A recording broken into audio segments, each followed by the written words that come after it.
comment est-ce qu'on passe à l'échelle? La transition écologique suppose qu'elle soit accompagnée par, on le disait tout à l'heure, les utilisateurs, les agriculteurs, etc., que chacun d'entre nous se mobilise, que chacun d'entre nous prenne sa part. Il était donc nécessaire de conclure cette matinée par une approche plus sociologique. Comment est-ce qu'on fait pour embarquer les citoyens? Comment est-ce qu'on fait pour embarquer les parents, les consommateurs, que nous sommes les habitants, que nous sommes et qui sont des usagers?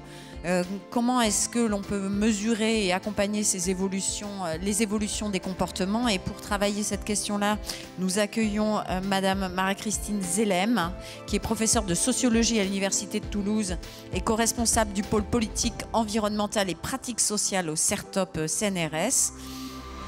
Bonjour Madame, je vous en prie.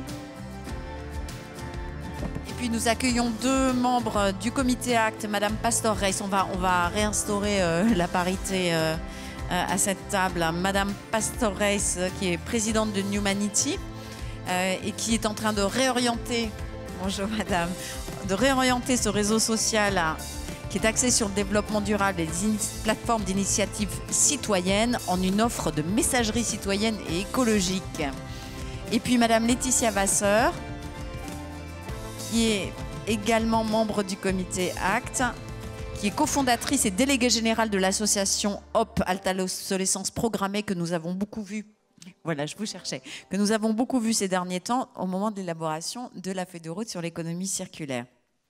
Vous êtes spécialiste des modes de consommation et production responsables, notamment, donc vous interviendrez à ce sujet dans quelques minutes. Et puis nous aurons deux interventions de la salle, comme tout à l'heure, de la part de monsieur Bruno Villalba, qui est professeur de sciences politiques à AgroParisTech, et de madame Sandra Oibian, qui est directrice du pôle évaluation et société du CREDOC, pour nous parler justement des études qui sont faites dans le domaine des comportements. Donc je propose que nous démarrions par l'intervention de Madame Marie-Christine Zelem, qui a travaillé notamment sur les usages des bâtiments dans le cadre de la mise en œuvre des politiques d'efficacité énergétique des bâtiments. Elle a fait de nombreuses études de terrain. Je vous invite à lire ces articles qui sont extrêmement intéressants et assez édifiants et qui expliquent un petit peu comment est-ce que les usagers, les habitants finalement détournent et quelque part ne permettent pas que nos politiques publiques soient aussi pertinentes et efficaces que nous l'avions prévu. Madame Zelem, je vous en prie. Bien, merci pour votre invitation à exprimer le point de vue d'une socio-anthropologue sur la place de nos concitoyens dans la transition écologique. J'ai intitulé mon intervention « Pas de zéro émission en l'absence de citoyens » et « Pas de smart société sans smart citoyens ». C'est un peu le fil conducteur de cette intervention. Et donc, je vais vous inviter à aller sur une autre planète qui est celle des comportements. Et donc, on va descendre à l'échelle micro, celle qu'on a des difficultés à appréhender, à maîtriser. Un premier préalable, la transition écologique, c'est un projet complexe parce que les pratiques sociales, donc les comportements, sont relativement encastrés. Et vous le voyez sur ce schéma, elles sont encastrées au sens où elles résultent d'une combinaison entre des dispositions sociales. Ce que l'on voit en haut, c'est l'éducation, la culture, les imaginaires. Donc, combinaison entre ces dispositions sociales et dynamiques sociales. C'est parce qu'on fait partie tous de collectifs, de voisins, de quartiers, de travail. La famille, c'est un collectif où il faut faire des arbitrages. Et puis, ces dispositions et ces dynamiques sociales interagissent avec des équipements, des appareils. Alors, ça peut être le logement, ça peut être des outils de pilotage comme des thermostats.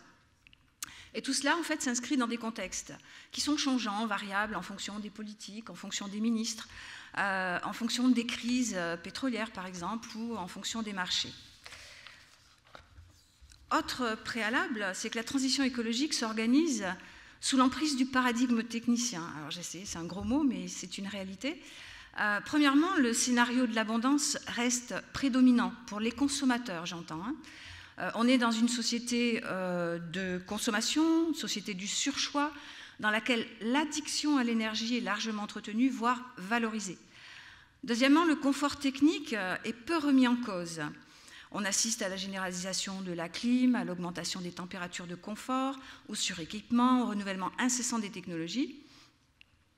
Et de fait, on est aussi confronté au fait que le tout électrique reste un modèle central et on entre dans l'univers du big data, des smart grids, du Linky, des maisons connectées, de la programmation, du véhicule électrique qu'on vient d'évoquer tout à l'heure. Donc là, on est en fait sur 3 credos dominants. Le premier, c'est celui qui consiste à penser qu'on pourrait tout solutionner par la technique, ou du moins la majorité des choses, et par les équipements et les appareils. Le deuxième credo, c'est celui qui considère que les humains, donc nos concitoyens, vous, moi, sommes en capacité d'adhérer sans réticence à ces enjeux, capables de nous adapter aux technologies notamment, et capables de devenir sobres finalement à plus ou moins moyen terme, et de façon assez automatique. Ensuite, troisième credo, c'est qu'il suffit de communiquer, et là, curieusement, on n'en a pas du tout parlé ce matin, mais c'est souvent ce que nous, on constate dans notre domaine des sciences sociales. Il suffirait de communiquer pour sensibiliser, ce qui suffirait par ailleurs pour changer. C'est bien plus compliqué que cela, et il ne faut pas oublier qu'on est d'abord des consommateurs, avant d'être des consommateurs d'énergie. Donc la première étape serait de passer par un changement de paradigme au niveau de la consommation, avant de demander des changements au niveau de la consommation d'énergie. Mais bon, c'est un point de vue. Ensuite, il y a un principe transversal qui habite la transition écologique, c'est celui de la responsabilisation. Bon, le terme n'a pas vraiment été cité ce matin, mais on le retrouve très souvent dans les politiques publiques. L'individu en société est positionné en qualité d'expert, responsable de ses choix. On lui demande d'écologiser ses pratiques, donc ses comportements, dans une société qui va rester, elle, très énergivore. L'offre n'est pas toujours au rendez-vous, loin de là, et les compétences de nos concitoyens ne sont pas renforcées, ou si peu. Donc le seul choix consiste à s'adapter au surchoix et à la technisation croissante de l'environnement. C'est un peu contradictoire, mais en fait, c'est la situation. On reste donc souvent dans une approche injonctive et culpabilisante, de plus en plus orientée vers les notions d'éco-logement, éco-conduite, éco-consommation, éco-geste. Et de fait, dans cette configuration, les performances reposent sur les habitants et les consommateurs. Or, la situation suppose de leur part un travail accru. On appelle ça du travail de l'usager et des efforts, donc en tant que consommateurs, en tant que citoyens, qui vont faire des choix. Sauf qu'ils sont confrontés à une tyrannie de l'offre. Ah, pardon. Ils sont confrontés à une tyrannie de l'offre. Les arbitrages sont difficiles, à une complexification de l'offre également, high-tech, étiquettes, labels, etc. Et on exige d'eux des compétences qu'ils n'ont pas nécessairement, qu'ils n'ont pas envie d'avoir, tout simplement parce que ça demande des efforts. On leur demande de comprendre les systèmes, les fonctionnalités, le rapport à l'énergie. Or, de fait, consommer aujourd'hui devient un acte auparavant ordinaire, mais très compliqué. Donc, ce projet politique de responsabilisation, en fait, il s'inscrit sur une croyance bien commode, c'est celui de l'accompagnement. C'est l'objet de cette table ronde. Cette croyance s'organise autour de 4 présupposés. Le premier, c'est que les technologies ne seraient pas contestables, elles fonctionnent comme un déjà là. On suppose ensuite que les comportements sont considérés comme pathologiques. C'est le citoyen qui fait problème. Il est montré du doigt, il ne participe pas assez, il n'est pas assez sobre. Et puis, troisième présupposé, c'est que l'efficacité énergétique fait sens pour tout le monde. On va voir tout à l'heure que ce n'est pas tout à fait le cas.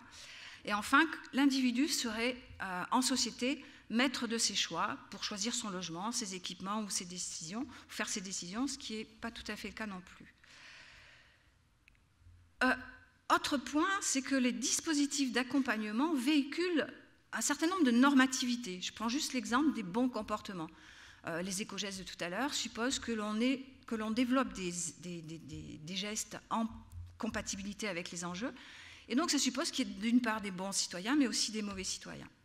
Or, on oublie que les modes de vie influencent les comportements, d'achat notamment, et on oublie souvent le poids des normes sociales. Les normes sociales, c'est quoi? C'est la mode, c'est la consommation pour exister, par exemple. Et le message du sociologue, à ce niveau-là, est qu'il conviendrait peut-être de sortir de l'alibi de l'accompagnement pour aller vers plus de simplicité, le low-tech, la reprise en main, et faciliter notamment la montée en compétence de nos concitoyens. Je vais prendre un exemple, celui de la maison du futur, la maison intelligente, qu'on appelle aujourd'hui le BBC, le BPOS. Dans ces bâtiments, les normes techniques structurent les normes sociales. Mais de fait, les marges de liberté de l'habitant se réduisent. Les programmes s'imposent à lui. Je pense par exemple à la régulation du chauffage. Les conditions d'usage de ces bâtiments deviennent contraignantes. Les équipements sont de plus en plus sophistiqués, les consignes parfois inattendues, comme ne pas ouvrir des fenêtres, ne pas percer des trous, ne pas accrocher de tableaux dans les cloisons. Les modes d'emploi sont souvent défaillants, et je vais vous en donner des exemples à la suite. Et dans cette logique, en fait, les usagers sont perçus comme des entraves aux performances attendues. La question est donc de savoir, est-ce que ce sont les occupants qui seraient incompétents, ou bien est-ce que ce sont les équipements qui deviennent inutilisables, parce que souvent trop sophistiqués? Parce qu'en fait, sur le terrain, quand on va chez les gens, on constate en fait une mise à l'écart des usagers. Ils sont mis à l'écart par les automatismes, par la programmation, par les équipements intelligents. Ils perdent la main, ils ne maîtrisent plus rien. On leur demande d'être actifs dans un bâtiment qui est passif, mais c'est compliqué. On assiste à ce qu'on appelle, nous, le blues des usagers, qui se confrontent à l'enfer des boutons. Et l'enfer des boutons se traduit par la tragédie des modes d'emploi. Je vais vous en donner des exemples.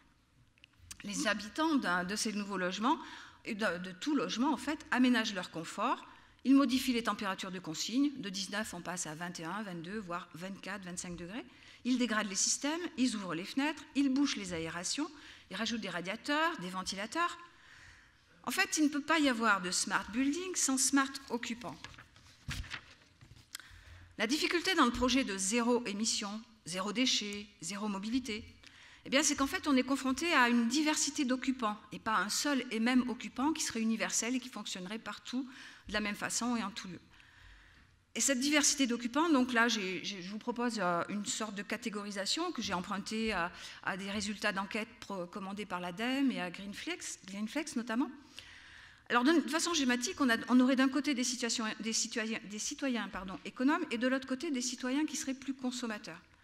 Alors, parmi les citoyens économes, on aurait des échos essentiels qui sont dans l'attention énergétique, des échos responsables qui sont plutôt dans l'univers des militants ou des consommateurs, et ces deux catégories sont dans la sobriété, on dira, choisie. Par contre, dans cette catégorie des citoyens économes, on a des échos contraints. Là, c'est de la sobriété contrainte parce qu'en fait, on n'a pas les moyens d'accéder à certains équipements, à certains logements. Et puis, on a les geeks ou technophiles sur lesquels notre société actuelle compte beaucoup. Alors là, ceux-là, ils sont fantastiques, ils sont séduits par l'aspect ludique des équipements, ils s'amusent, ils jouent, et ils vont entrer dans des compétitions sur les économies d'énergie. Puis enfin, on a ce qu'on appelle les beaux bio, qui là sont souvent dans une tendance distinctive. Bon, ils participent, mais avec cette configuration-là. Puis en face, on a des citoyens qu'on va appeler les consommateurs d'énergie ou les consommateurs tout court. On a parmi eux des éco-sceptiques. Alors ceux-là, ils consomment as usual, parce qu'ils attendent en fait d'avoir des interdictions, des obligations. Voilà.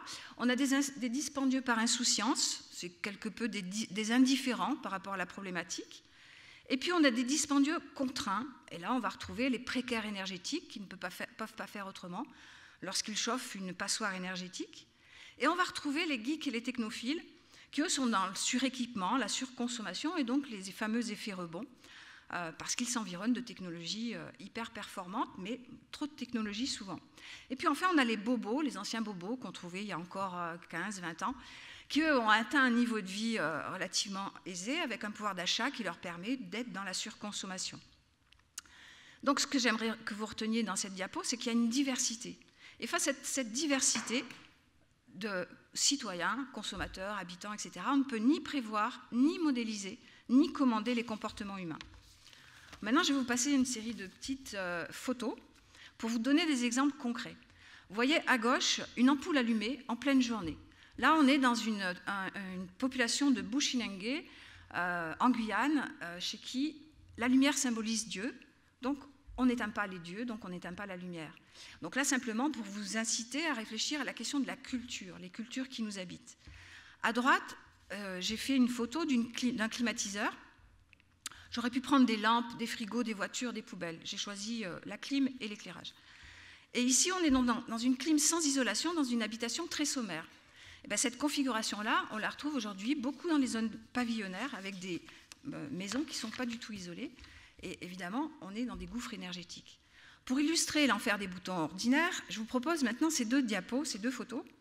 J'ai pris volontairement des thermostats que j'ai photographiés au Japon. Donc, vous voyez que les consignes sont en japonais. Et je vous mets au défi de comprendre comment ces deux systèmes techniques, qui sont des thermostats, fonctionnent si vous ne comprenez pas le japonais. En fait, transposez maintenant à simplement du français, qui s'adresse à des populations qui ne savent pas lire, qui ne comprennent pas les termes techniques et qui ne comprennent pas les consignes, tout simplement. Et vous vous retrouvez avec des thermostats intéressants, intelligents, mais que les humains ne peuvent pas utiliser. Ensuite, on passe à une autre série d'illustrations de l'enfer des boutons ordinaires. La première image à gauche, c'est en fait la commande d'un WC au Japon. Aller aux toilettes au Japon suppose des compétences. Il faut que vous sachiez comment mettre en branle en fait une certaine musique avec son intensité, l'eau chaude ou l'eau tiède, un variateur d'intensité du jet, etc. Vous voyez qu'aller faire pipi, c'est très compliqué. Et en plus, en tant qu'occidental ne comprenant pas les pictogrammes japonais ou les termes japonais, vous ne pouvez pas utiliser ce système.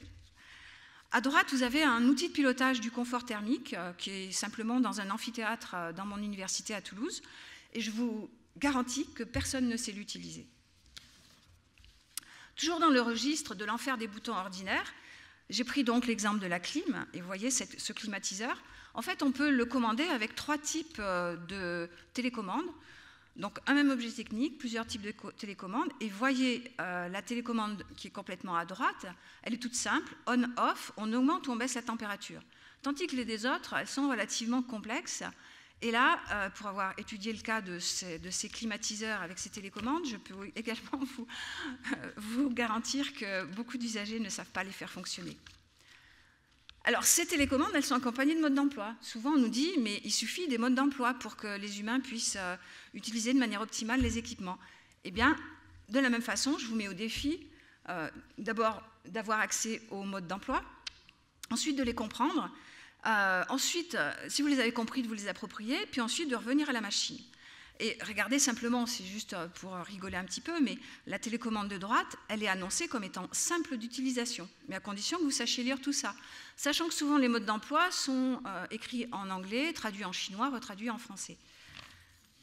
Donc les modes d'emploi ne sont pas vraiment une solution.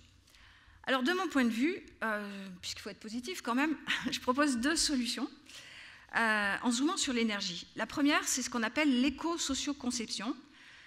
Et la deuxième, c'est le design de l'énergie. Alors pour ce qui concerne l'éco-socio-conception, eh bien, ça suppose de faire dialoguer les sciences de l'ingénieur et les sciences humaines. Ce qui suppose, en clair, que lorsqu'il y a des programmes de recherche, systématiquement soient associées des sciences humaines aux sciences de l'ingénieur pour qu'on travaille ensemble. Et pas qu'on vienne surtout pas chercher le sociologue ou l'anthropologue lorsqu'on a rédigé le projet.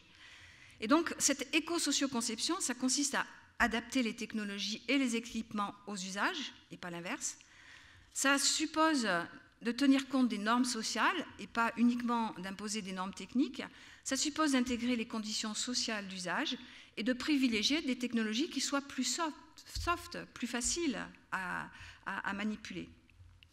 Pour ce qui concerne le design de l'énergie, je vous propose donc la diapo suivante, s'il vous plaît. Donc là, c'est tout simple, c'est des choses qui peuvent se matérialiser dans des objets techniques, alors à nouveau des objets techniques, mais n'empêche que matérialiser les flux d'énergie dans une prise permet de rendre concrètement à l'évidence le fonctionnement de l'électricité. Parce que pour beaucoup, c'est magique, on appuie sur un interrupteur et puis on ne sait pas comment ça fonctionne. En bas, vous voyez des petites prises. Là, il s'agit d'afficher les consommations, de visualiser les consommations sur des petits objets que l'on met entre l'équipement et puis le système d'arrivage de l'électricité. Et puis enfin, on peut aussi incarner la consommation via des objets quotidiens. Donc en haut, c'est une lampe en fait qui se rétracte au fur et à mesure de sa durée d'utilisation. pour donner aussi un sentiment de perte d'énergie ou de consommation d'énergie au fil du temps. Bon, c'est un peu pervers, je vous l'accorde. Et puis en bas, vous avez un petit objet technique assez intéressant. C'est un équipement qui simule, par des gouttes qui tombent, l'énergie gaspillée par des ordinateurs qui sont en veille. Et donc quand on part de son bureau, on pense avoir éteint l'ordinateur. En fait, ce petit élément, visuellement, vous rappelle que finalement non, vous l'avez juste mis en veille et qu'il y a de la consommation d'énergie. Voilà, je n'en dirai pas plus. J'espère juste avoir éveillé un petit peu vos curiosités. Merci. Merci.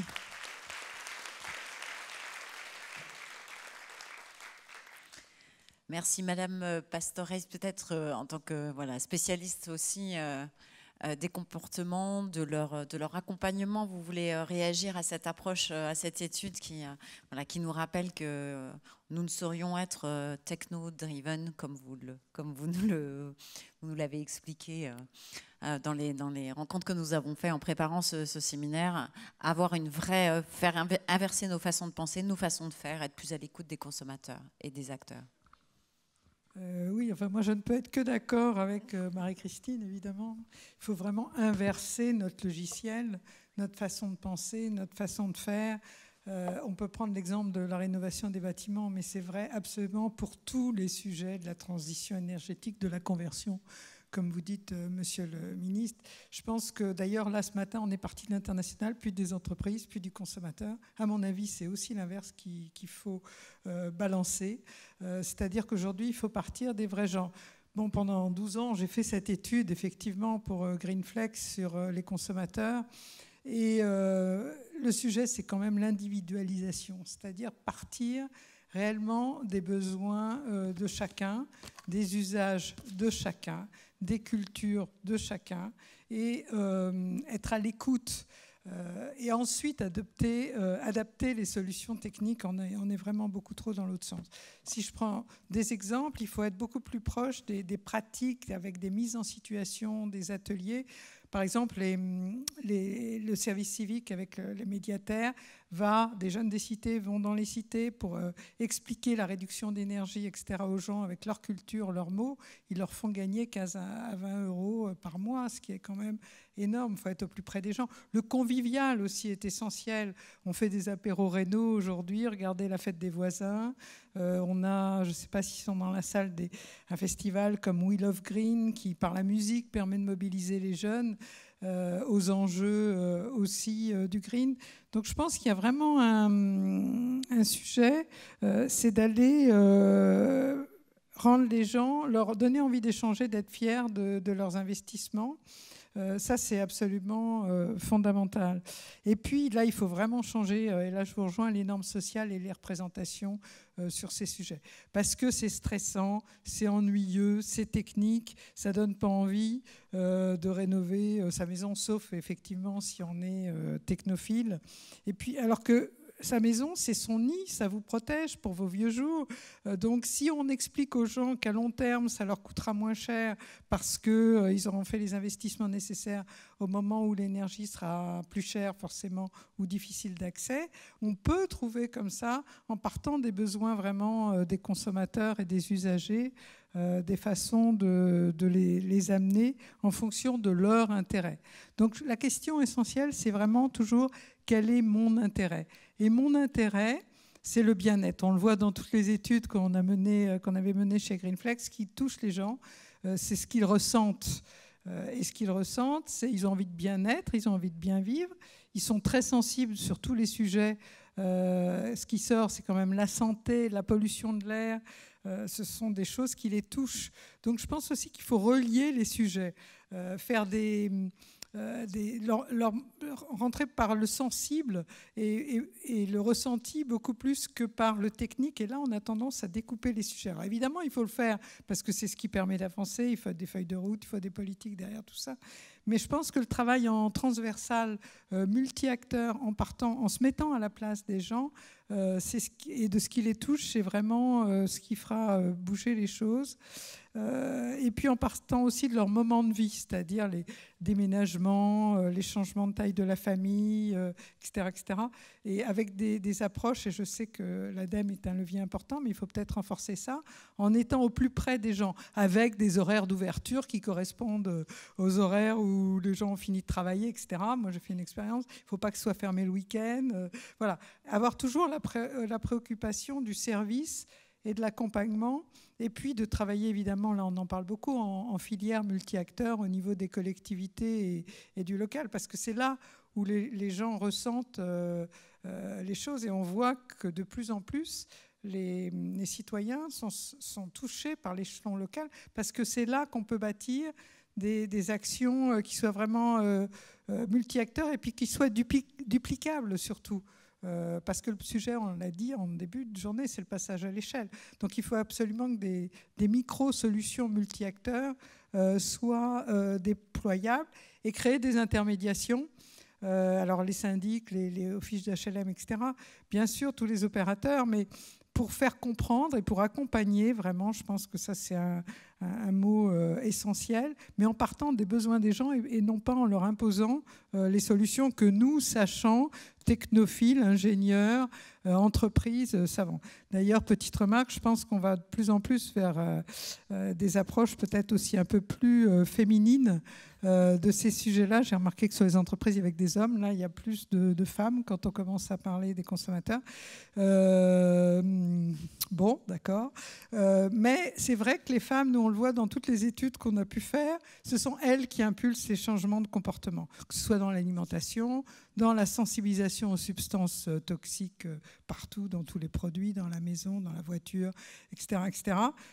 C'est par l'usage. Il y a une expérience qui se mène au niveau européen qui s'appelle Energy Sprong en ce moment pour essayer de dupliquer des modèles de rénovation rapide dans l'habitat collectif.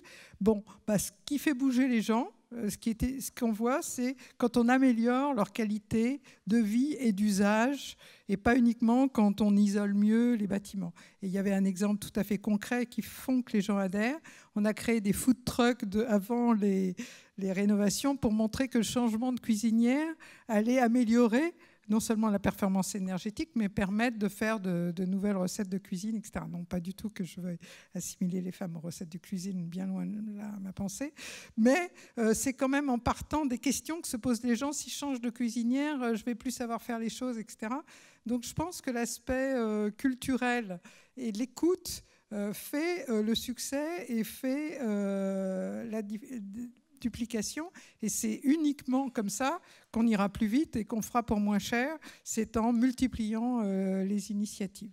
Donc être au plus près des citoyens et de leurs contributions, en leur montrant ce qu'ils apportent eux individuellement à un grand tout, et en le mesurant. On a parlé de mesures sur les entreprises, mais je pense que c'est vrai aussi dans ce qu'on fait tous les jours, on veut que ce soit utile. Donc ce que je fais moi, à quoi ça contribue, comment je peux le mesurer, parce que je veux être fière de participer à un grand tout. Et là, tous les concours, toutes les familles à énergie positive, toutes les applications, toutes les techniques actuelles de neurosciences, de nudge, etc., doivent être, à mon avis, aussi importantes demain que l'aspect technique, parce qu'on ne réussira pas à changer si on ne donne pas envie de changer. On donne envie de changer en aidant les gens à s'adapter et à montrer qu'ils y gagnent. Donc je pense qu'en fait, il faut écouter pour mieux prendre en compte l'intérêt de chacun et pour simplifier. C'est indispensable si on veut créer une transition désirable et concrète demain, en rendant les habitants producteurs de l'énergie. Il y a déjà des cas de radiateurs où on produit son énergie, ou bien évidemment les boucles d'énergie locale. Il faudra vraiment que chacun soit acteur, et pour ça, il faut qu'il ait envie et qu'il y trouve son bénéfice. Donc là, je pense que là aussi, c'est un vrai passage du descendant global au local et aux écosystèmes. On l'a vu dans l'alimentation, mais c'est vrai partout. Et puis, il faut le vouloir. Est-ce qu'on le veut vraiment ? Une vraie prise de pouvoir par les consommateurs de leur énergie, comme dans l'alimentaire. Pour moi, l'électron, qui ne suis absolument pas technicienne, c'est un produit de consommation quotidienne comme les autres. absolument comme les autres. Et ce n'est pas une facture de fin de mois totalement abstraite, en plus souvent mensualisée, à laquelle je ne comprends rien. Je veux comprendre les modes de production, comment elle est acheminée. Je veux moins de gaspillage, je veux plus de circuits courts, je veux plus aussi évidemment de solidarité locale et d'approche gagnant-gagnant, et bien sûr de renouvelables. Donc faisons de l'énergie un produit de consommation quotidienne et donnons envie de comprendre aux gens ce qu'il y a derrière et de se l'approprier en tant que produit pour savoir comment c'est fait. Comme ça, ils seront beaucoup plus soucieux de leur consommation, comme c'est le cas dans l'alimentaire aujourd'hui. Merci. Merci beaucoup pour cette contribution. Il y a une question qui est passée, à mon sens, auquel vous répondez un petit peu et que je trouve très juste. Les consommateurs ont souvent l'impression de ne pas avoir d'impact. C'est vrai par rapport aux entreprises. C'est vrai que cette sensation par rapport au vertige de l'enjeu environnemental, finalement, ce que je fais moi, quelle est la différence, la valeur ajoutée. Ce que vous nous dites, c'est de dire, en fait, il y a un sens à nos actes, donner un sens à nos actes, hein, être capable de le matérialiser, donner un sens dans le sens vraiment profond. C'est là que l'on aura l'impression de jouer son rôle. Enfin, en tout cas, c'est ce que je lis un peu en filigrane de ce que vous dites. Oui, je pense que tout le monde, enfin la plupart des gens ont envie de contribuer, mais ils veulent voir le résultat. Donc c'est pour ça que l'échelon local me paraît très très important, ou l'échelon du quartier, sur les nudges, etc., pour qu'on puisse cumuler des petites actions individuelles, et c'est comme ça qu'on changera le grand fleuve. Tout à fait. Madame, je vous donne maintenant la parole, Madame Laetitia Vasseur. Alors, vous êtes... Votre grande cause sur l'obsolescence programmée a fait l'objet de beaucoup de discussions pendant l'élaboration de la feuille de route sur l'économie circulaire. Comment est-ce qu'on fait pour que le consommateur devienne actif, pour qu'il soit justement alors un instrument de lutte contre l'obsolescence, mais même au-delà, sur la vigilance que l'on doit avoir par rapport à nos actes de consommation qui sont très complexes, comme on les a vus, et de plus en plus complexes. On est en train de travailler sur l'affichage environnemental, enfin on a travaillé sur l'affichage environnemental, on va travailler sur l'indice de réparabilité, et après avoir vu les photos de Madame Zellem, là je me demande si on n'est pas en train de faire aussi le drame de l'étiquette.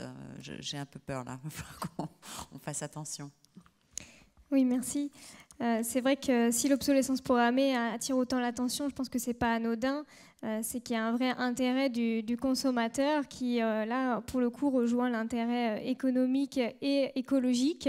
Et du coup, il y a à la fois un scandale écologique et une vraie frustration sociale de devoir changer ces appareils trop souvent. Et je crois que l'économie circulaire, de manière plus globale, a vraiment son rôle à jouer dans le zéro émission net en 2050, parce que je pense qu'on ne pourra pas concrètement arriver à cet objectif si on ne repense pas le modèle linéaire de surproduction, de surconsommation dans lequel on est, de biens prêts à jeter, et qu'il faut vraiment allonger la durée de vie des produits comme un préalable pour aller vers une économie circulaire tournée vers le réemploi, la réparation, la sobriété. Et je crois que c'est tout à fait essentiel, surtout que ce qu'il faut bien voir aussi, c'est que la fabrication des produits, c'est là aussi où se concentrent les plus grosses émissions de gaz à effet de serre. Si on prend le cas d'un smartphone, c'est 60% des gaz à effet de serre. Peut-être, tenez celui-là. Merci. Vous aviez un micro à obsolescence. Oui, c'est ça. Donc, ce que je disais, c'est que par rapport au smartphone, la fabrication, c'est vraiment un enjeu très important. Mais pour beaucoup de produits, en réalité, les ordinateurs et tout un tas d'autres produits, où la concentration des gaz à effet de serre se situe au niveau de la fabrication sur les smartphones à hauteur de 60%. Pour un ordinateur, il faut utiliser son ordinateur 3 ans pour rentabiliser la fabrication en termes d'effet de serre. Donc, vraiment, cette question d'économie circulaire, de l'allongement de la durée de vie des produits, elle est vraiment essentielle aussi dans cet enjeu de climat et d'émissions nettes. Alors, une fois qu'on a dit ça, en effet, les responsabilités sont partagées. Les consommateurs ont un rôle à jouer. on le voit aussi, les consommateurs sont à la fois responsables et victimes d'une certaine obsolescence, je vais y revenir, mais aussi victimes du marketing, des promotions, de la publicité dès l'enfance. Donc ces choix aussi sont quand même influencés depuis le plus jeune âge par une stratégie qui oriente aussi cette surconsommation et qui n'aide pas forcément à la consommation durable et responsable. Mais en tout cas, c'est sûr que le consommateur peut jouer son rôle. Je crois que vraiment chacun peut faire sa part, autant les distributeurs que les fabricants, que l'État et que le consommateur. Tout le monde peut jouer un rôle dans cette économie circulaire qui va réduire l'empreinte écologique. Sur le consommateur en particulier, je crois qu'il y a quand même des préalables indispensables, notamment le fait qu'il faut vraiment s'adapter au profil. Alors j'ai vraiment beaucoup aimé vos interventions. C'est vrai que je pense que c'est vraiment essentiel de bien s'adapter et de ne pas avoir des discours moralisateurs qui ne vont pas forcément être très bien perçus. Et en effet, les profils, les gens sont différents, les usages sont différents. Nicolas Hulot, si il a un problème avec sa machine à laver, il va appeler un réparateur parce qu'il n'a pas le temps de s'en occuper. Et peut-être que quelqu'un d'autre qui a du temps et moins d'argent va pouvoir aller vers des repair cafés ou des tutoriels en ligne. Donc il faut vraiment bien avoir conscience de tous ces profils-là pour ne pas avoir des réponses uniformes. Et c'est pareil sur les produits, en fait. Il y a des gens qui vont être très sensibles à l'affichage de la durabilité parce que ils s'intéressent vraiment à savoir lequel va être le plus durable, etc. Ou qu'ils vont aller dans des ressourceries parce qu'ils veulent avoir des produits de seconde main, même d'un point de vue presque militant. Mais il y a des gens qui sont technophiles et eux, ils vont trouver un intérêt peut-être dans des appareils plus modulaires où on va pouvoir, comme les Fairphone, enlever juste l'appareil photo plutôt que de jeter tout son appareil quand il est moins performant d'un point de vue technologique. Donc vraiment, s'adapter au profil, je crois que c'est essentiel. Ensuite, il faut que le consommateur il soit bien informé. Parce qu'aujourd'hui, c'est facile de dire oui, vous pouvez lutter contre l'obsolescence programmée, vous pouvez agir dans le cadre de l'économie circulaire.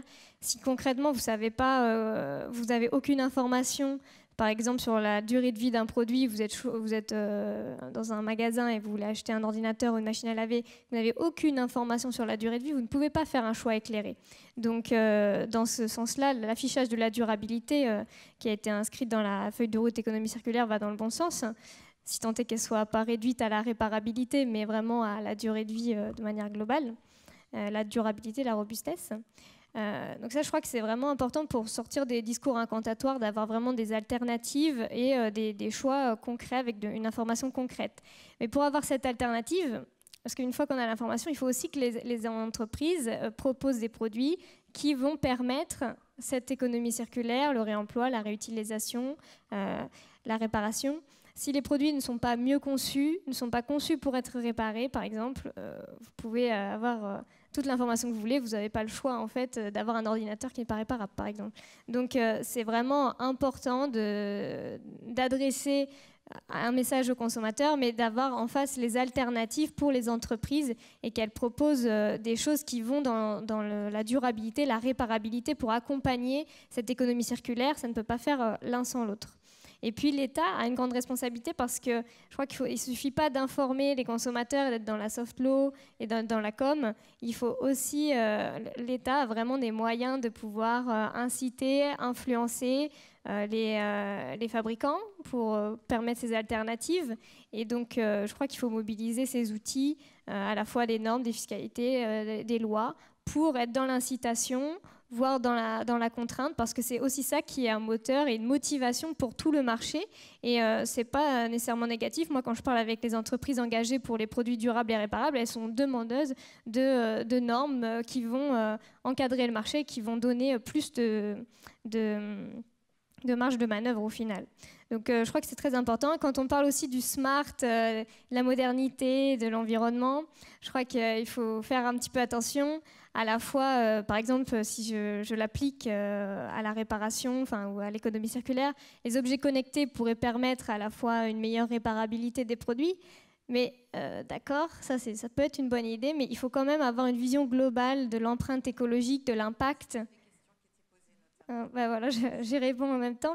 C'est vrai que cet impact écologique, il faut avoir un ACV global, depuis l'extraction des matières qui vont servir à tous ces outils connectés, jusqu'aux impacts possiblement positifs, et vraiment avoir cette vision globale pour être sûr qu'on va dans le bon sens.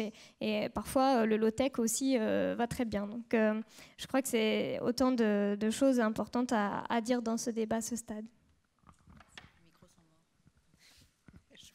Récupère votre micro, merci beaucoup. Vous vouliez réagir? Oui, je voulais juste rebondir sur les propos que vous venez de tenir parce qu'ils me sont, je dirais, extraordinairement sensibles. On a là, à travers cette affaire d'économie circulaire et de lutte contre l'obsolescence programmée, une immense part à la solution des problèmes qu'on a parlé ce matin. Alors le sujet est vaste évidemment, mais on a, je crois, là le parfait terreau pour pouvoir combiner une action publique-privée, consommateur-entreprise, qui soit globalement vertueuse. Alors je le dis parce que je vous assure que c'est un de nos combats les plus forts, et à titre personnel, c'est presque un combat personnel. Parfois je surprends les gens aux États-Unis ou ailleurs en disant « moi je réclame de la réglementation ». Alors les gens me disent « comment, c'est possible, etc. » En fait, il faut bien comprendre le sujet. Pardonnez-moi de vous parler des pneus 2 minutes, mais enfin, je ne supporte plus les actions d'un certain nombre d'acteurs dans le monde qui poussent à retirer les pneus de vos véhicules plus tôt qu'il ne faudrait, tout simplement parce qu'ils ne sont pas forcément capables de mettre la technologie qui va bien pour leur permettre d'avoir une performance dans la durée. C'est juste insupportable. Et alors aujourd'hui, on n'est pas forcément aidé parce que quand vous regardez les réglementations européennes, eh bien, elles vous expliquent que oui, il y a un certain nombre de pneus qui sont acceptables sur les marchés européens, mais les mesures sont faites quand les pneus sont neufs. On oublie tout simplement que quelques semaines après, ils ne sont plus neufs, comme dirait monsieur de la Palisse, et que la déchéance de performance de ces pneus est juste considérable quand on compare une marque à une autre. Seulement ça, la réglementation aujourd'hui n'en tient pas compte. Alors comment voulez-vous lutter contre l'obsolescence programmée quand vous avez des réglementations de ce type qui encouragent finalement à présenter des pneus neufs les plus beaux possibles, etc., et qui, dont on sait très bien qu'au bout d'une semaine ou deux, ils freinent très mal, ils mettent les gens en insécurité, etc., etc. Le drame de la consommation de matière que représente l'obsolescence programmée dans ce domaine-là est juste absolument colossal. Les émissions de CO2 associées, je vous épargne les chiffres, ça ne vous dira rien, mais c'est des consommations d'énormes villes mondiales en trop. La production, l'usage de la matière, enfin, c'est juste énorme. La réglementation, il suffirait d'un changement de réglementation au niveau européen pour transformer cet énorme problème en solution. Voilà, pardonnez-moi, c'est juste, ça me vient du fond du cœur parce que je vous ai entendu là et le cœur de mon combat. Voilà. Merci pour ce petit message. J'ai juste 2 interventions très rapides de la salle qui ont été prévues. Monsieur Bruno Villalba, voilà, bonjour Bruno. Qui est prof en sciences politiques à Groupe ParisTech et qui a travaillé dans les Hauts-de-France, notamment sur la question de la sobriété énergétique et qui peut nous faire 3 minutes seulement, excuse-moi, mais parce qu'on est un petit peu pressé. Bien, je vais essayer en 3 minutes, ça va être juste. Bon, on va essayer. Alors, l'idée, c'est de réfléchir sur comment atteindre les objectifs de 2050. Jusqu'ici, on a plutôt évoqué les 2 pistes, l'efficacité et le renouvelable. Simplement, ces 2 orientations restent dans un univers qui est l'univers du modèle consumériste, du modèle de l'optimisation de la programmation, de la consommation, de la production, etc. Donc en fait, c'est quand même toujours des objectifs d'optimiser qualitativement ce qu'on va produire. Mais ça reste un objectif de production quantitatif. Donc fondamentalement, ça ne change pas grand-chose. On va simplement un peu différer un certain nombre d'effets en oubliant, et aujourd'hui on l'a vu bien souvent, on ne réfléchit pas sur les effets rebonds, on ne réfléchit pas sur les conséquences d'une répartition équitable de ces modes de consommation à l'échelle planétaire. On a beaucoup focalisé sur les pays dits développés, dits avancés, mais quand on voit effectivement les problèmes d'inégalité territoriale déjà dans les pays dits riches, on voit aussi les difficultés dans les pays dits pauvres. Donc ce qui est intéressant dans l'étude qu'on a faite dans les Hauts-de-France, financée par le Conseil régional et l'ADEME, c'était de partir du point de vue des précaires énergétiques pour voir comment ils vivaient cette contrainte de sobriété énergétique. Ce n'est pas évidemment une sobriété choisie, c'est une sobriété imposée par l'État social, bien évidemment. Ce n'est pas une sobriété enviable, puisqu'elle a beaucoup d'effets de disqualification sociale, etc. Mais ce qui paraissait intéressant, c'est de voir que, du point de vue des précaires avec lesquels on a travaillé, c'est qu'ils avaient intériorisé l'idée qu'ils ne parviendraient pas à un équilibre énergétique. Ils ont intériorisé l'idée que, de toute façon, ils sont en dehors des marges de la consommation normale et qu'ils vont y rester parce que les inégalités sociales sont maintenues depuis bien longtemps chez eux. Par contre, si on le dit de manière un peu cynique et un peu rapidement, ils ont une empreinte écologique exemplaire. Elle est faible. Ils consomment peu de mobilité, peu de vacances, peu de consommation de produits jetables, etc. On est dans une consommation de nécessité. Alors, ce qui paraissait intéressant, c'est une remarque. Alain, un précaire, on faisait un entretien, puis à un moment donné, il me dit « Mais assez, c'est combien ?» C'est une question géniale. AC, c'est combien? C'était pas, il ne me demandait pas à moi de lui définir ce que c'était que le AC, mais le AC, c'est combien? C'était de savoir ce qui était vraiment nécessaire en termes de consommation énergétique. Et pour lui, le AC était beaucoup plus faible que le mien. Je suis dans la consommation des bobos, là, hein, dans la classification, bien évidemment.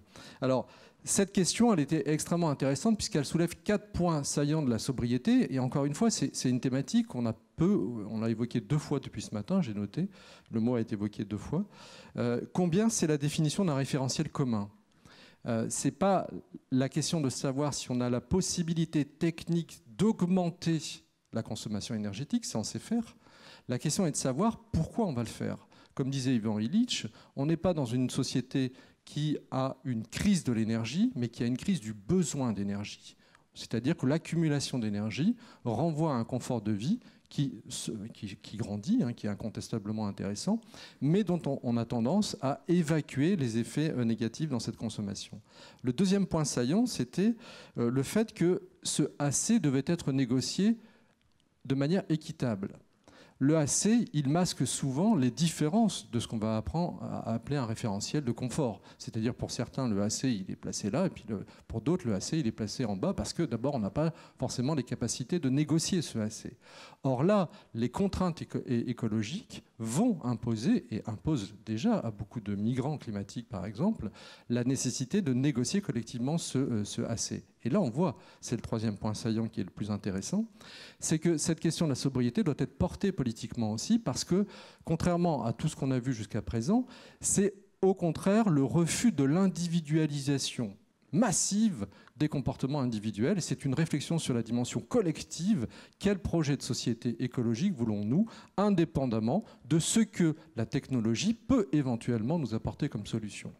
Donc réfléchir sur la dimension collective, c'est bien une proposition politique qui doit être négociée, et non pas renvoyée aux pratiques individuelles de tout à chacun. Troisième élément, je terminerai sur cet élément-là, c'est sur le fait que la sobriété est quelque chose d'extrêmement intéressant qui renvoie à l'autonomie revalorisée des individus.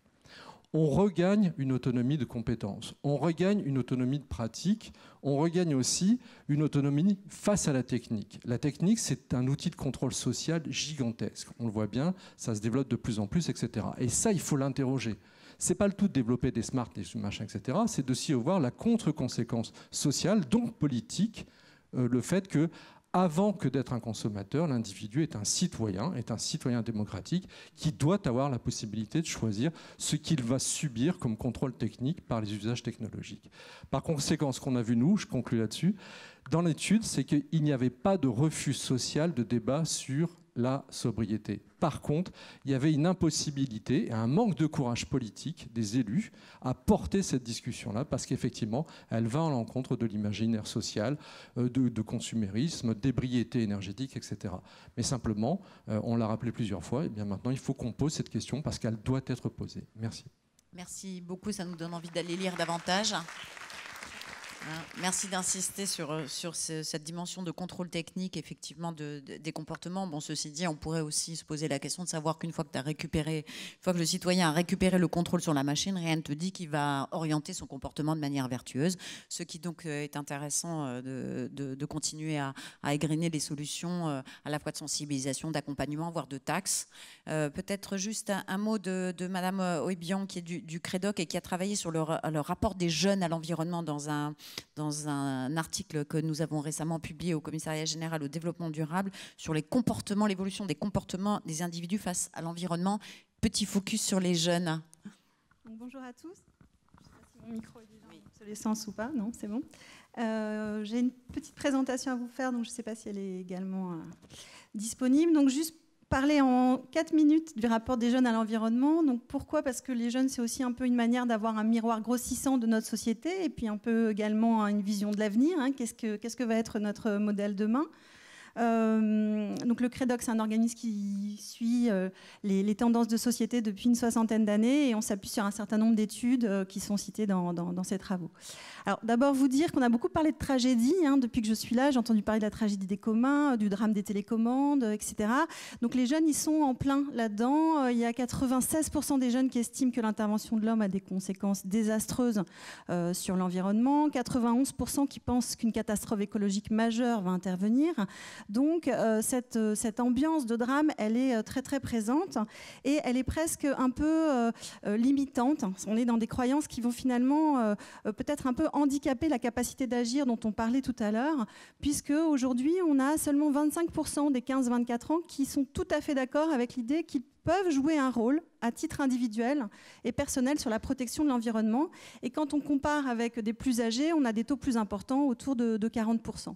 Donc finalement, alors on peut lire ce chiffre de différentes manières, soit j'ai rien envie de faire, je suis jeune et puis finalement ça ne m'intéresse pas.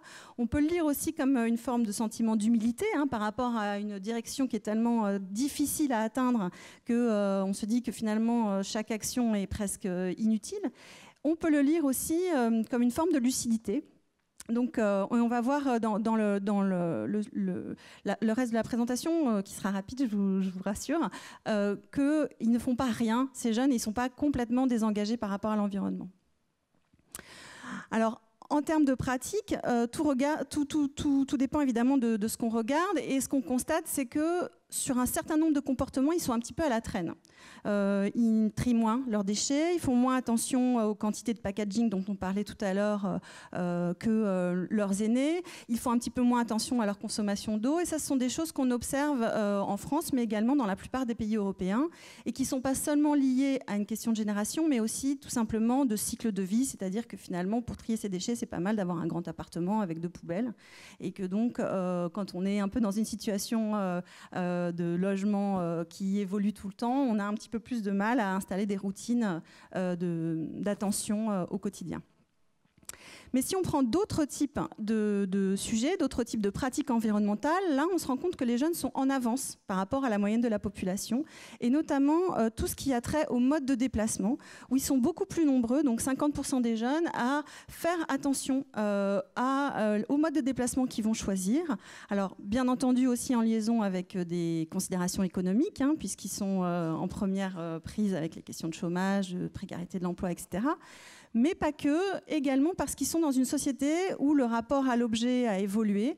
Et aujourd'hui, on a par exemple la moitié des jeunes qui ont déjà recouru à du covoiturage ou qui font du vélo-partage. Donc tous ces nouveaux modes de déplacement qui se multiplient encore aujourd'hui avec la trottinette électrique et compagnie ont quand même de beaux jours devant eux, puisque les jeunes ont conscience que leurs modes de déplacement ont un impact sur l'environnement. Et pour un petit peu aussi ne pas seulement mettre la focale sur les jeunes, mais parler un petit peu des plus âgés, il faut rappeler qu'aujourd'hui, ce sont les plus âgés qui sont les plus équipés en automobile. Il y a 40 ans, c'était les jeunes qui étaient les plus équipés, un peu comme un moyen finalement d'autonomie. Aujourd'hui, en relation avec les évolutions de niveau de vie également, les jeunes sont aujourd'hui moins équipés de voitures. Globalement aussi parce qu'ils sont dans un rapport aux objets qui est un petit peu différent. Et on a par exemple 58% des 18-24 ans qui ont déjà eu des pratiques d'échange et de partage, telles le covoiturage, on en a parlé, mais également les Fab Labs, les monnaies locales, etc. Donc un rapport un petit peu différent, une société un petit peu différente, dans lequel finalement ces jeunes s'inscrivent.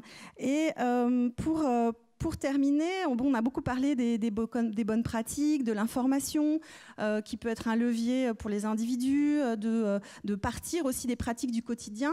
Je pense qu'il y a aussi un petit effort à faire en termes d'utopie, et peut-être sortir du discours justement de la tragédie, qui finalement à un moment devient incapacitante, parce qu'on se dit que c'est tellement la catastrophe qu'on va rien pouvoir faire, et que proposer finalement d'autres types d'utopie positive, peut-être autour du bien-être dont vous parliez tout à l'heure, peut être aussi un moyen de redonner la capacité d'agir aux individus. Et je reprends une citation de Miguel Mansour qui dit que finalement, on dit souvent que l'utopie c'est une forme de totalitarisme puisqu'il n'y a pas de place dans la réalité, qu'on peut renverser aussi la citation en se disant que un monde sans utopie, c'est peut-être aussi un monde un peu totalitaire. Merci. Nous arrivons au terme de cette matinée. Peut-être il y a un certain nombre de questions ou de remarques qui n'ont pas encore fait l'objet de réponses autour de la table, mais qui ont trait en fait à toutes les formes d'accompagnement possibles des comportements. On pourrait créer des ambassadeurs locaux de la décarbonation. Comment est-ce qu'on fait pour sensibiliser sans passer par le numérique, pour mieux intégrer les enseignants, toute une série de remarques ou de propositions qui ont attrait à cette forme d'accompagnement, voire même de taxer les comportements. Lors d'un séminaire précédent, Monsieur le ministre, vous avez abordé cette question-là, de cette fiscalité, qui est une fiscalité non pas de rendement, mais qui est une fiscalité incitative et qui fait partie des outils qu'il faut mobiliser. Peut-être une réaction, Madame Zelem, je pense que vous vouliez intervenir tout à l'heure avant que nous clôturions, que je donne la parole à Monsieur le ministre et que nous clôturions cette matinée. Je voulais juste intervenir sur l'aspect réglementation. Je suis tout à fait d'accord pour dire qu'il faudrait un peu plus de réglementation. Et juste 2 exemples. Le pot catalytique, quand il a été mis en série sur toutes les voitures, personne ne s'en est rendu compte, personne n'a râlé, et du coup ça a permis une réduction drastique en fait des polluants liés au carburant. Et puis en matière d'éclairage, la réglementation qui a interdit les lampes à incandescence. De fait, ça a mis les consommateurs dans une posture un peu captive où ils n'ont plus eu le choix entre la lampe à incandescence et la lampe LBC ou la LED. Il n'y avait plus que des LBC ou des LED. Et de fait, on a du coup des consommateurs devenus performants dans leur choix parce qu'on a réduit leur choix. On a rendu ce choix beaucoup plus optimal. Merci beaucoup. Oui, juste un petit troisième point. On parle beaucoup des précaires énergétiques. J'ai beaucoup travaillé aussi sur cette question. Je pense qu'il y a une catégorie à laquelle on ne s'intéresse pas, c'est celle qui a les moyens, c'est-à-dire celle qui consomme, celle qui est dans un pouvoir d'achat tel que... mais en fait, personne ne s'adresse à cette catégorie-là. Donc je préconise, mais depuis longtemps, qu'on oriente les programmes de recherche aussi sur ces catégories sociales-là. Merci beaucoup.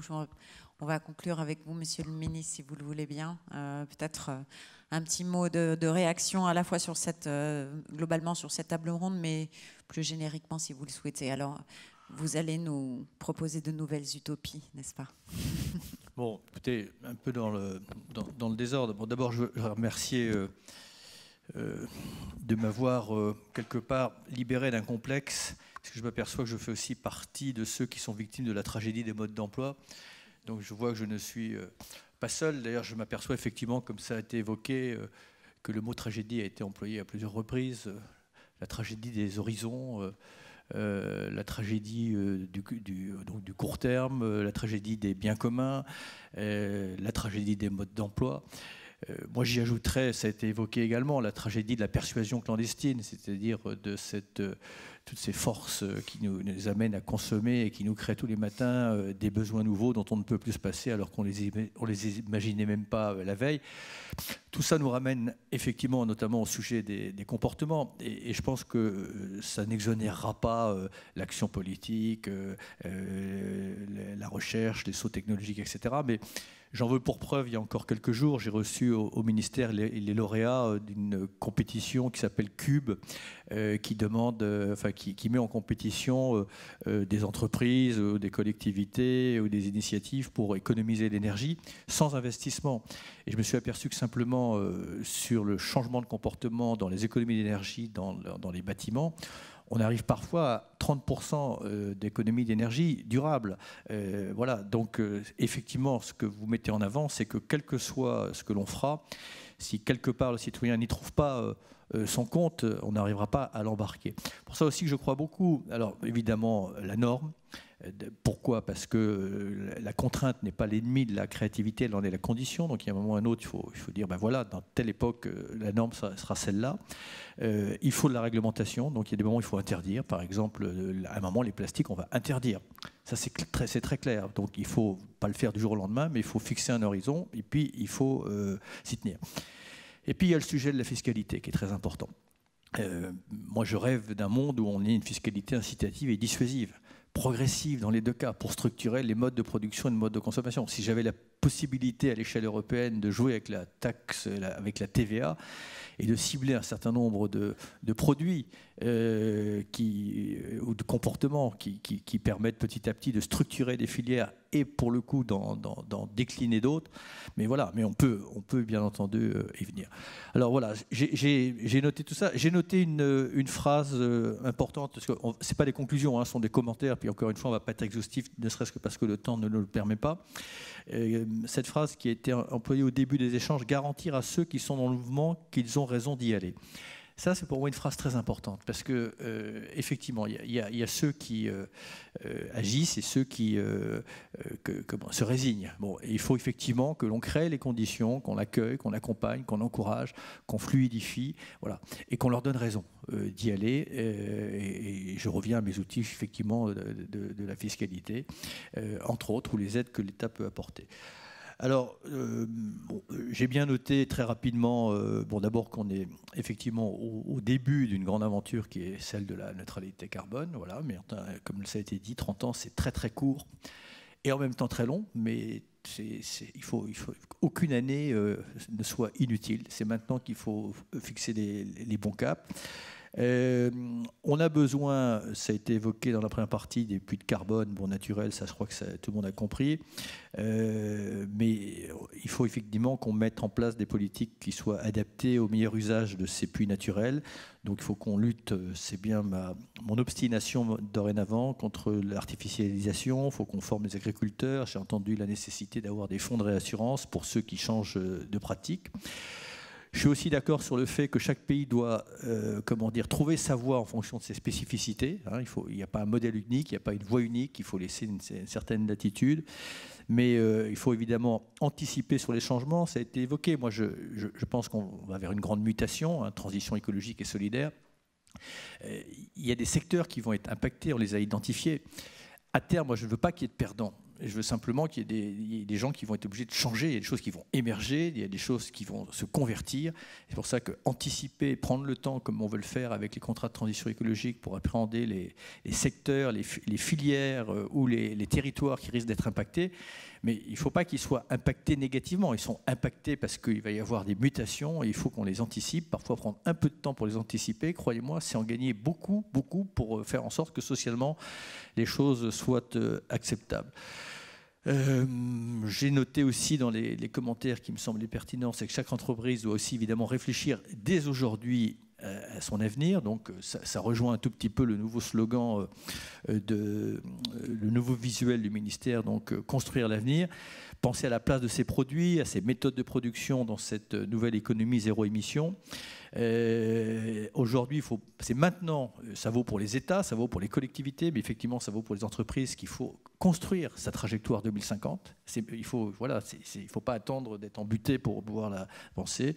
Et je dirais, il faut le faire quelle que soit la taille, quelle que soit l'acuité de son entreprise, ça concerne vraiment tout le monde.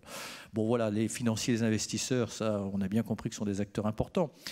Peu importe qu'ils y rentrent dans je ne vais pas dire peu importe qu'ils y rentrent dans un souci de greenwashing. D'ailleurs, je pense très sincèrement que le greenwashing, vais pas dire qu'il est révolu.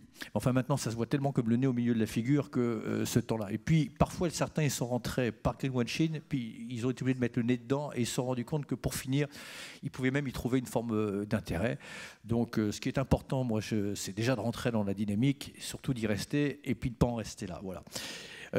Écoutez, après, je crois que on s'est mis d'accord sur les outils économiques, notamment le prix du carbone. Ça, je crois que ça fait longtemps qu'on est bien d'accord là-dessus. J'aimerais bien convaincre mes homologues européens d'avoir un prix plancher du carbone, notamment dans la production d'électricité, mais c'est pas encore gagné. Voilà, et puis je crois que ça a été dit en dernière partie de ce séminaire. Voilà, comment impliquer les citoyens avec ce juste équilibre, c'est qu'il faut à la fois avoir un principe de lucidité sur ce qui nous attend si on ne s'engage pas tous, sur le fait qu'effectivement personne ne soit s'exénérer, parce qu'il faut que la volonté individuelle rencontre l'organisation collective. Et à la fois, il faut leur dessiner l'avenir. C'est-à-dire qu'il faut leur dessiner l'avenir si on laisse les phénomènes se développer, donc il sera un peu sombre, mais il faut aussi leur dessiner très rapidement un avenir désirable. Et donner au mot sobriété une consistance, une incarnation. Voilà, parce qu'il y a un côté parfois presque spirituel dans le mot sobriété. Moi, ça m'ennuie un tout petit peu, mais la sobriété, je pense qu'elle peut très très bien s'accommoder avec un monde d'épanouissement, mais il faut encore une fois en faire la démonstration. Bon, voilà, livré un peu en vrac parce qu'on est pris un petit peu par le temps. D'abord, il y a beaucoup de choses très, très pertinentes qui ont été dites, qui peuvent nous pousser dans nos retranchements, et puis des questions auxquelles nous n'avons pas forcément répondu, mais comme vous l'avez dit, nous efforcerons de le faire. Je passe au président la parole. Je ne devrais pas parler après le ministre d'État, mais simplement vous dire en 2 mots toute ma reconnaissance, d'abord d'avoir été là avec nous ce matin. Merci Laurence pour cette animation formidable, à votre équipe tout entière, parce que je sais que la logistique dans ces sujets-là, c'est quand même pas simple. Et à vous, Monsieur le ministre d'État, pour avoir passé toute la matinée avec nous. Je crois que c'était vraiment très encourageant et un signe très fort. Voilà, merci infiniment. Le ministre a parfaitement résumé les choses. J'aurais du mal à être plus brillant que lui. Donc voilà, je vais en rester là, je crois, et vous remercie infiniment pour votre présence. Voilà. Merci beaucoup. Merci à toutes et à tous.